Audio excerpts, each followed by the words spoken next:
Before we continue on, let me quickly talk about the different operating systems and the very quick details about the setup utility, which is the next step needed for deploying our BIG-IP appliance. So the BIG-IP appliance runs two operating systems that provides different functions. The main operating system is called the Traffic Management Microkernel, also called TMM.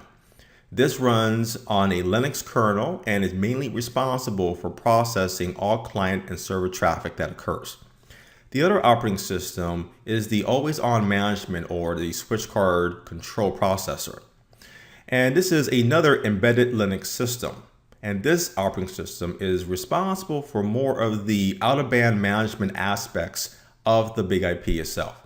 This will include the serial console and the management port. This is how you'll be able to manage the BIG-IP, and it will not interfere with any traffic bottlenecks between the client and the server. It's basically like a different subsystem that is reserved for management purposes and not being mixed up and involved with the client and the server processing that will happen.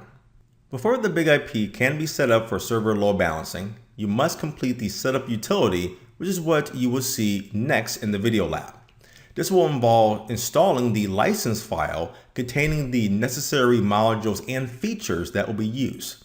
Now, by default, no software is available until you activate it. Another page deals with provisioning resources based on the modules that are licensed to even the management subsystem itself. Another page, part of the setup utility, is where you can change the default admin password to even setting up a unique host name for your environment. And of course, setting up the LAN and WAN facing interfaces on the BIG-IP appliance.